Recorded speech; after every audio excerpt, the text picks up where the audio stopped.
Dagdag pa ang balita, BH Party List kinwestiyon ng disqualification case na ipinasa ng COMELEC sa mismong araw ng proklamasyon. Ang detalye ng balita mula kay kapartner Prince Tripoli.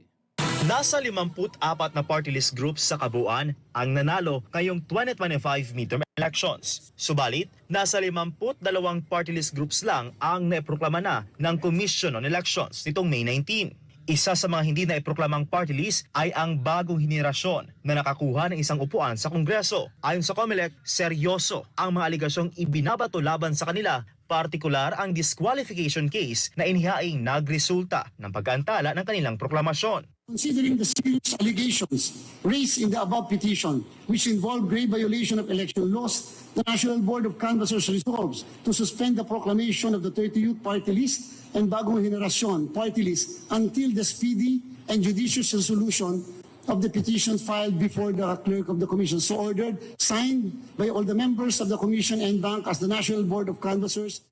Ayon kay Garcia, agad na pinadalhan ng kopya ng NBOC resolution ang Bagong Henerasyon party list upang ipabatid na hindi sila kasama sa proklamasyon. Ngunit salungat ang reaksyon ng Bagong Henerasyon party list sa pahayag ng COMELEC. Kanina, nagtataka na ako kung ba't wala kaming invitation. So nagpadala na, actually meron kasing invitation sa amin sa mga party list in general. So nagpadala ako ng kung sino yung guests namin. So pagpadala namin guests, sabi they will get back to us. Tapos mamaya, dumadating na yung NDOC resolution. That was 11 in the morning kanina. At sinasabing meron nga kaming disqualification case filed by a certain attorney. So sabi ko, ba't wala kaming natatanggap? Ayon kay Herrera, malinaw ang patakaran ng COMELEC na kailangang matanggap muna ng respondent ang kaso sa kanilang opisyal na address o email. Subalit sa kanilang pagsusuri, wala silang natanggap na kahit isang kopya ng petisyon. Giit niya, hindi sapat na may nag-file lamang ng kaso para pigilan ang proklamasyon. Kasi ang rule naman ng COMELEC, before a disqualification case to be valid, it should be accepted by the respondent in the official addresses and email addresses ng filed mo before COMELEC. So pinacheck ko lahat ng mga addresses namin na official na nasa CONCAN namin, sa lahat ng email addresses namin. We never received a petition to disqualify us. Wala kaming kasong natanggap.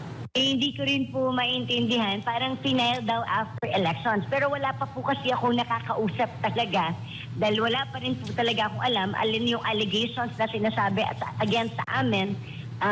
Wala po kaming idea at all. Kasi binigay lang yung tao na nag-file against us.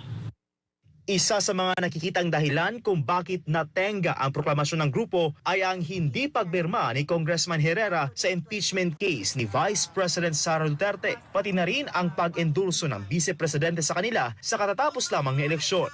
Hindi ko masabing malapit pero at least kahit papano ay nagpapasalamat ako dahil isa po kami sa in-endorse ng ating Vice President Sara Duterte nung last elections and this elections po. Umaasa na lamang si Herrera na bago mag-June 30 ay maresolba na ng COMELEC ang nasabing issue. Bagamat nangangamba, naniniwala siya na malinis ang kanilang konsensya at wala silang nilabag na kahit isang batas. Sa kasalukuyan, naghain na ng urgent motion si Herrera upang maiproklama na ang kanilang partido habang patuloy silang umaasa ng malinaw na kasagutan mula sa Commission on Elections.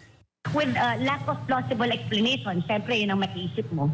Kasi wala, talagang I'm grappling kung anong rason. Wala talaga akong mahanap na rason. Pero I'm just hoping na siguro tomorrow mas may kaliwanagan sa akin pag may makausap na kami sa COMELEC. Basta we filed an urgent motion to proclaim. Tingnan po natin. Ako umaasa pa rin naman po ako na sana, hindi naman, sana talagang totoo lang na pag may nakafile na case laban sa'yo, kailangan nilang dingin. Ako si Prince Tripoli, ang inyong citizen correspondent para sa Diyos at sa Pilipinas nating mahal.